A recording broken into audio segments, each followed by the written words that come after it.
A very good evening to all of you. You're watching News Tonight. My name is Aditi Nagpal Girotra. Let's get the news rolling with the headlines first.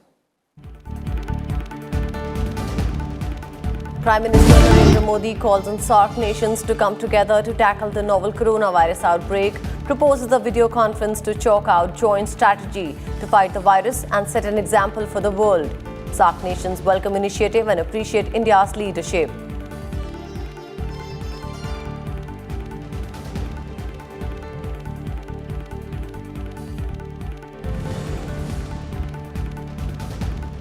Over 80 confirmed cases of coronavirus in India, several states in shutdown mode with schools, colleges and malls closed.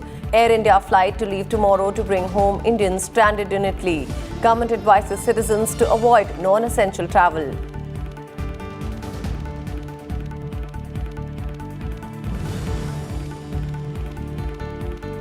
Cabinet approves Reconstruction scheme for Yes Bank as proposed by RBI. SBI to invest up to 49% of equity in Yes Bank. 4% increase in dearness allowance for central government employees to benefit over 1 crore employees and pensioners.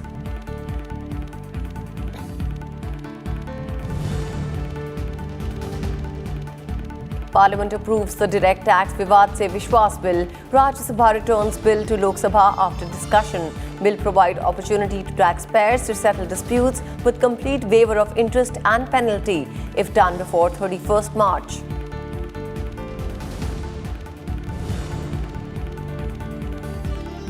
And nomination process complete for elections to 55 seats of Rajya Sabha from 17 states. Deputy Chairman Harivansh, Jyotiraditya Scindia and Dipendra Hooda file nominations on the last day. Polls to be held on 26th March if required.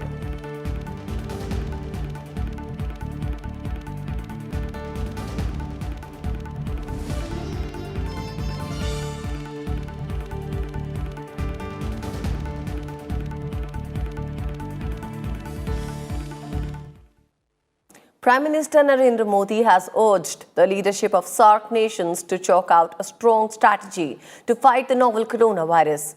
Modi suggested this to keep all citizens healthy and proposed a video conference of SAARC leaders to discuss the issue. Together, the Prime Minister said, "We can set an example to the world and contribute to a healthier planet." He said the planet is battling the COVID-19 virus and at various levels, governments and people are trying their best to combat it. Modi added that South Asia, which is home to a significant number of the global population, should leave no stone unturned to ensure the people are healthy. Leaders of the other SAARC nations were quick to endorse Prime Minister Narendra Modi's proposal. Bhutan's Prime Minister Lote Tshering said in a tweet that he has no doubt that under PM Narendra Modi's leadership, the region will see immediate and impactful outcomes. He added all SAARC nations must come together in such times. Tshering said smaller economies are hit harder, so SAARC nations must coordinate. Welcoming the proposal, Sri Lankan President Gotabaya Rajapaksa said Sri Lanka was ready to join the discussion, share its learning and best practices, as well as to learn from other SAARC members. Rajapaksa called upon leaders to unite in solidarity during these trying times and keep their citizens safe. Nepalese Prime Minister KP Sharma Oli also welcomed the proposal and said his government was ready to work closely with SAARC member states to protect people from this deadly disease. Responding to the proposal, Maldivian President Ibrahim Mohammed Solihi thanked Modi for taking the initiative on this important endeavor. He said COVID-19 requires a collective effort to defeat it. Soleh also added that Maldives will fully support such a regional effort.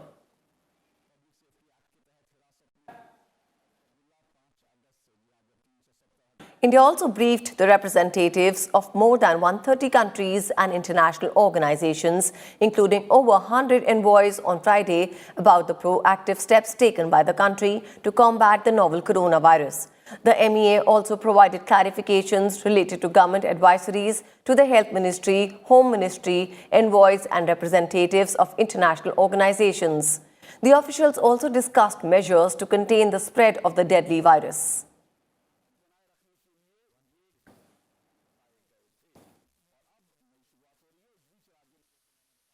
That this is a global fight, we have to stand together, that it needs world solidarity. India is on, Denmark is on, the whole world is on. So let's fight it together. Let's work together. Are you happy with the preparation? I think so. It's really nice. I felt very assured, so I think we are moving forward to the right thing.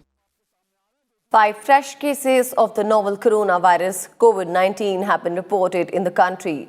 These cases are from Andhra Pradesh, Karnataka, Kerala, Delhi and Uttar Pradesh. With this, the total number of COVID-19 cases has gone up to 81 in the country. According to the Health Ministry, out of the total positive cases, 64 patients are Indian, 16 Italian and 1 Canadian national. The ministry, however, informed that all infected patients are stable now and there is no cause for worry. The Health Ministry added that the government has brought 42,296 passengers under community surveillance, out of which 2,559 were symptomatic. We now have 81 confirmed cases of COVID-19 in the country.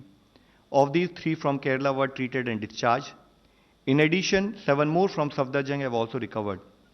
Of these confirmed cases, 64 cases are of Indian nationals, 16 Italian nationals, and 1 Canadian national. Contact tracing of these cases is being actively pursued. So far, this has led to identification of more than 4,000 contacts who have been put under surveillance. Death of a 76-year-old male from Karnataka is confirmed to be caused due to comorbidities, that is asthma and hypertension, and he also tested positive for COVID-19. All the precautionary measures as per protocol, such as screening and home quarantine of the contact, has been initiated by the State Health Department of Karnataka and is being closely monitored.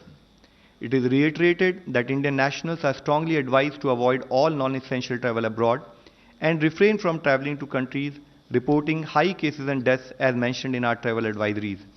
All incoming international passengers returning to India should self-monitor their health and follow the required do's and don'ts as detailed by government. Meanwhile, the Civil Aviation Ministry has said that an Air India flight will take off from Delhi for Milan on Saturday to bring back Indians stranded there. Around 220 students are stranded in and around Milan, and the government's priority is to bring them back. See, these students are quite dispersed. They are around many places in Italy, but I think priority is right now Milan, where our students are stranded in and around Milan. So the number that we are getting in consultation with our ambassador and the consul general in Milan is about 220 or so. So that's our priority to bring them. But subsequently, I'm sure, and we will look around if there are any other students who are left behind, and they will be advised to contact our missions, and we will aggregate that number and see what next we can do about that. In some positive news, even as the virus spreads across the world, a group of 112 evacuees taken from Wuhan, China and housed at ITBP Chawla quarantine facility in New Delhi has started dispersing after being found negative of the coronavirus. 2 tests, first on day 1 and second on day 14 of the quarantine, were conducted, in which all samples have been found negative. Minister of State for Home, Nityanand Rai, and Director General of ITBPS, S.S. Deswal, met the inmates at the facility. This was the second batch to have positively cleared the quarantine at the ITBP Centre since the global outbreak of the virus.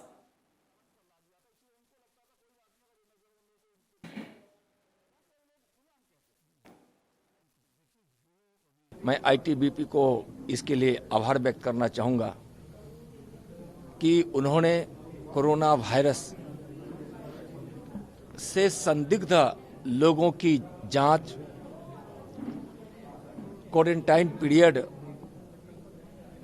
में यहाँ लाए गए वैसे लोगों को अच्छी सेवा, अच्छा माहौल, परिवार जैसा माहौल और वह समय बहुत एक अच्छे वातावरण में उस पीरियड को गुजार सके.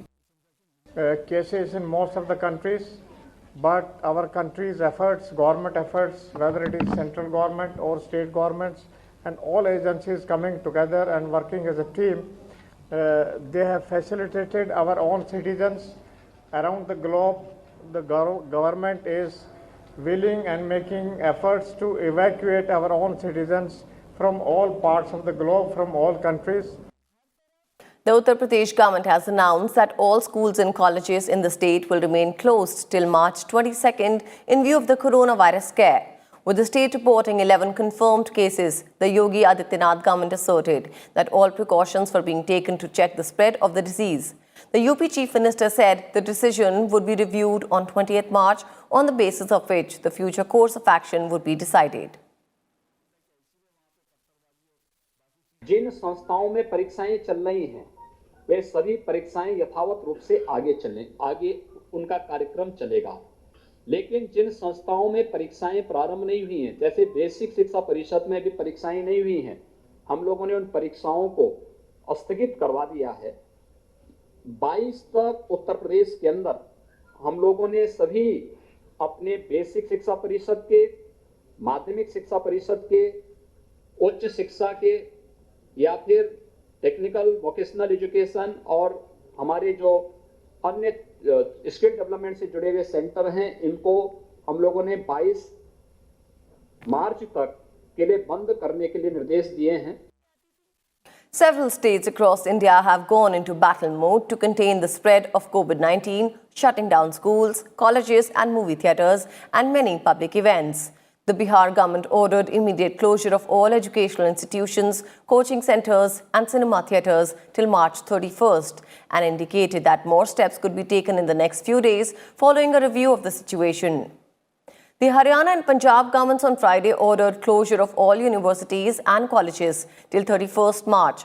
Punjab and Union Territory Chandigarh have also ordered closure of all schools with immediate effect until 31st of March.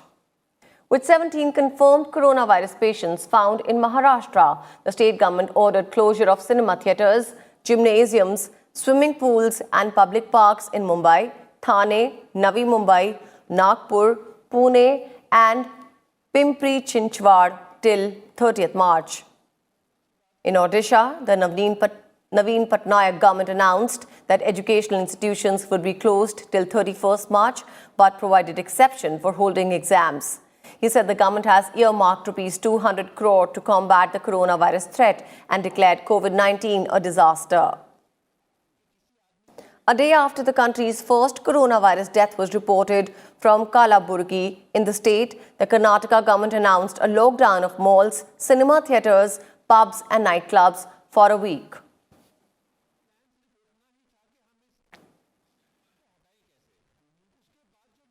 The Board of Control for Cricket in India has decided to postpone the Indian Premier League 2020 till April 15th in wake of the COVID-19 pandemic. The IPL was pushed to April 15th from its scheduled March 29th start. Honorary Secretary of BCCI Jay Shah said in a statement that the BCCI is concerned and sensitive about all its stakeholders and public health in general, and it is taking all necessary steps to ensure that the virus does not spread. The decision comes after India suspended incoming visas for all countries till 15th of April. The death toll from the coronavirus pandemic has risen to 5,043 across the world. A total of 3,176 people have died in mainland China, followed by 1,016 in Italy and 514 in Iran, the three countries with the highest number of deaths. Since COVID-19 was first detected in December, more than 134,300 people have been infected in over 114 countries and territories. Kenya has banned all major public events after confirming East Africa's first case of the new coronavirus, a woman who had returned to capital Nairobi from the United States. Kenya is the 11th country in the sub-Saharan Africa to confirm a case of COVID-19, bringing the total number of reported cases to 39. Meanwhile, Sri Lanka has imposed a travel ban for passengers from Iran, Italy and South Korea, while universities have been asked to shut down for 2 weeks starting Saturday in a bid to tackle the challenge of COVID-19. Meanwhile, President Gotabaya Rajapaksa has said that there is no reason for people to panic, as all steps have been taken by relevant authorities to ensure public health.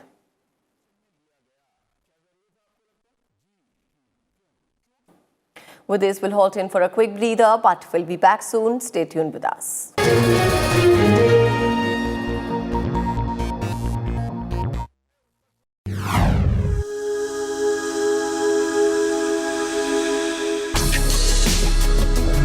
Tales that inspire.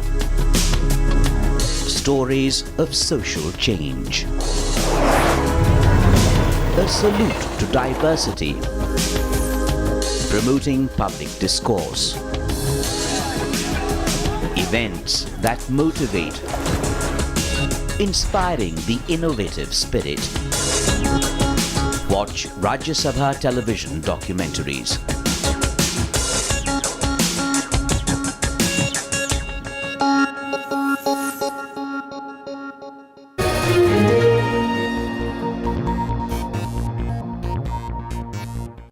Welcome back. You're still with us on News Tonight. Rajya Sabha returned the Direct Tax Vivad Se Vishwas Bill 2020 to Lok Sabha on Friday. Under the Vivad Se Vishwas scheme, taxpayers whose tax demands are locked in dispute in multiple forums can pay due taxes by March 31st, 2020 and get a complete waiver of interest and penalty. The bill has already been passed by the Lok Sabha. The upper house on Friday returned the Direct Tax Vivad Se Vishwas Bill 2020 to the Lok Sabha. Finance Minister Nirmala Sitharaman said the bill would pave the way to provide resolution of disputed tax and related matters, as there are 4,83,000 cases amounting to over 9 lakh crore rupees related to direct tax pending in different appellate fora, including High Courts and the Supreme Court. So I would want to assure that the date given 31st March is for payment without any kind of penalty or additional charge or anything of that kind. With additional 10% between 31st March to June 30th, with additional 10% payment over the given formula of the scheme, people can join in. However, the bill, what is important here, is the bill authorizes the government to notify the end date. So depending on how this whole thing is going, based on the suggestions coming from the tax assessees themselves, the notification will be issued subsequently. Cutting across party lines, members participated in the debate and demanded early implementation of the new direct tax code. Bill that came out at the time of the budget and what is now in front of us is materially different. I would urge the minister and the government to extend this unconditional cutoff at least till June 30th, so that there's some amount of time for people who are disputants to actually consider what emanates from both houses. इस V2V scheme में इसके 4 pillars हैं basically. सबसे पहला pillar है timely settlement of disputes. बहुत clearly prescribed timelines दे रखी है. डेजिग्नेटेड अथॉरिटी कितने टाइम में टैक्स का डिक्लेरेशन होगा, कितने टाइम में ऑर्डर होगा, वो सब एकदम क्लियरली डिफाइंड है. Second, the coverage is very wide. Central Bank of India, there are PSUs, like Central Bank of India has 9,000 crores, LIC 65,000 crores of dispute, and the government also has other PSUs. How will they mop up? The competent authority or the designated authority to take a decision only on the basis of the order to be passed by the designated authority, the assessee has to make the payment. So now the time is not available to avail the benefit given under section 3. तो आप appeal खत्म करना चाहते हैं, आप मामले निपटाना चाहते हैं, लेकिन जो सरकारी कर्मचारी हैं, जो आयकर विभाग के अधिकारी हैं, उनका जो नजरिया है, आखिर वो क्या देख सोच रहे हैं और किस प्रकार का दबाव उनके ऊपर है. खेती तो नॉन टैक्सेबल हुआ करती थी, किसानों को भी नोटिस दी गई. If an assessee has won at one level, yes, he pays 50%. If he has won at 2 levels, he should pay a little less. If he has won at 3 levels, then it should be negligible. Only then will these disputes be settled.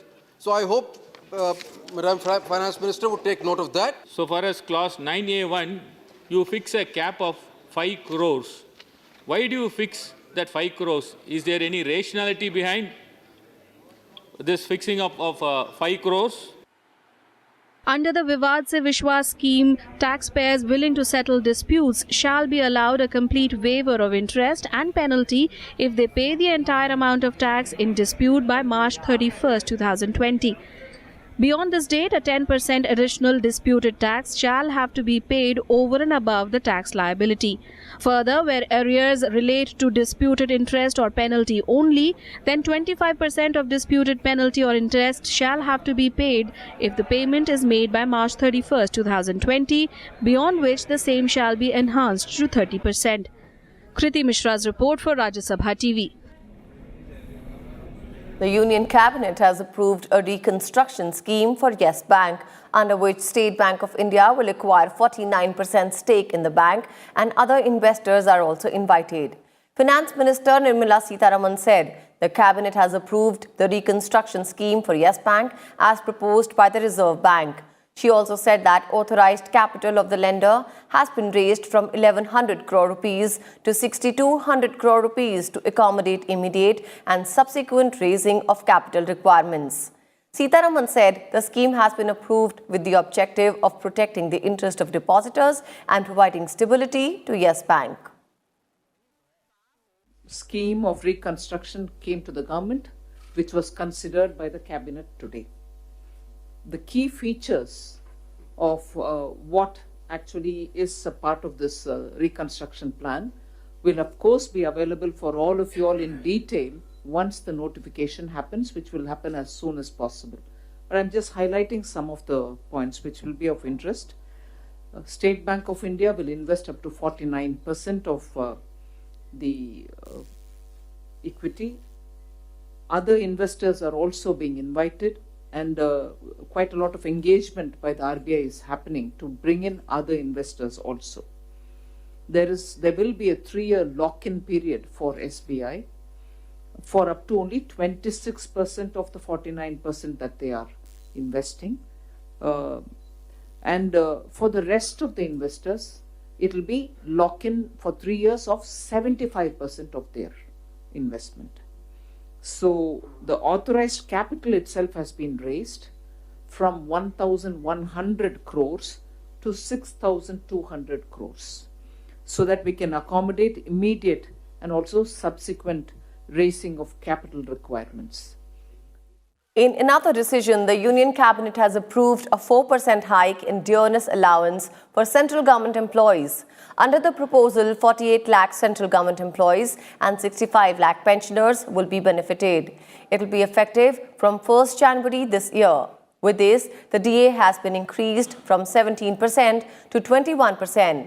Briefing the media, Information and Broadcasting Minister Prakash Javadekar said the government will incur 14,595 crore additional expense due to the hike. 48 lakh केंद्रीय कर्मचारियों को 4% महंगाई भत्ता 1 जनवरी से बढ़ाने का एक बड़ा फैसला हुआ है। 1 करोड़ 13 लाख फैमिलीज को इसका फायदा होता है। The Union Cabinet also approved a hike in minimum support price of copra for the 2020 season. The MSP for fair average quality of milling copra has been increased to 9,960 rupees per quintal from 9,521 rupees. कोपरा जो खासकर south India में तमिलनाडु, केरला, कर्नाटका और आंध्र प्रदेश इसमें कोपरा तैयार होता है, उसके MSP में बढ़ोतरी की है। मिलिंग दर्जे का जो कोपरा होता है मिलिंग का वो 9521 था, 9,521 रुपए था पिछले साल, अब बढ़ के 439 रुपए बढ़ोतरी हुई और 9,960 हो गया। Jammu and Kashmir administration on Friday revoked the detention order of former Chief Minister Farooq Abdullah. Abdullah was under preventive detention since August 5th last year, following the abrogation of Article 370 in the Union Territory. The Public Safety Act was imposed on him on 15 September before being extended till 13th December. The Act has a provision that allows authorities to detain a person for 3 months without trial. This can be further extended up to 2 years.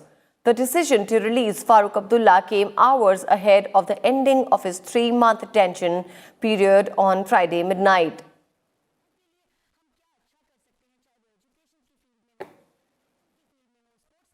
Rajya Sabha Deputy Chairman Harivansh, NCP Chief Sharad Pawar, BJP's newest recruit Jyotiraditya Scindia and Congress leader Digvijay Singh are among those in the fray for elections to 55 Rajya Sabha seats to be held on 26th March.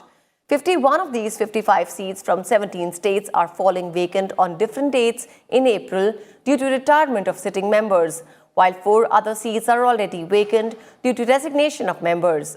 Friday was the last date of filing of nominations for the biennial polls.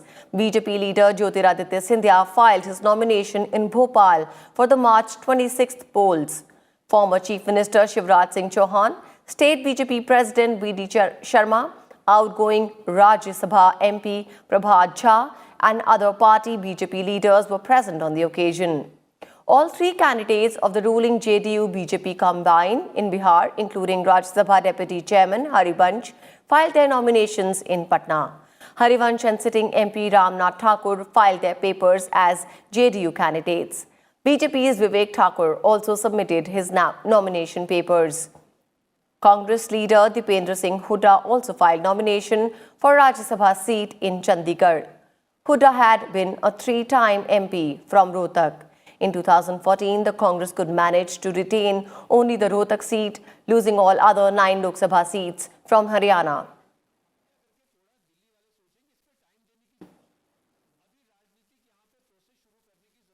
Time to take a look at the climate and weather conditions.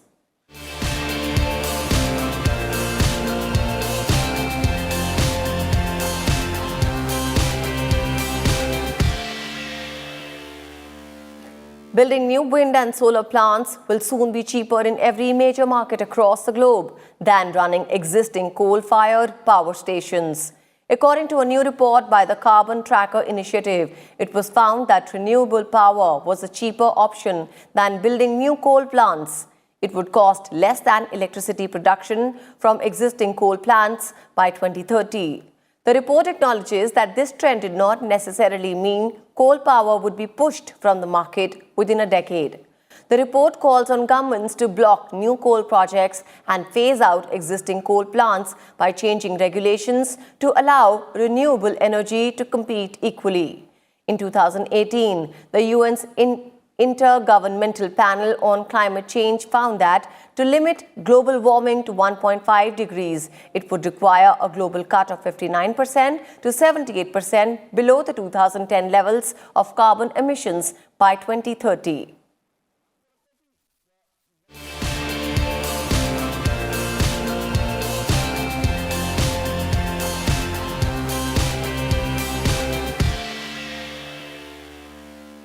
And with this, it's a wrap on this edition of News Tonight. Thank you so much for watching.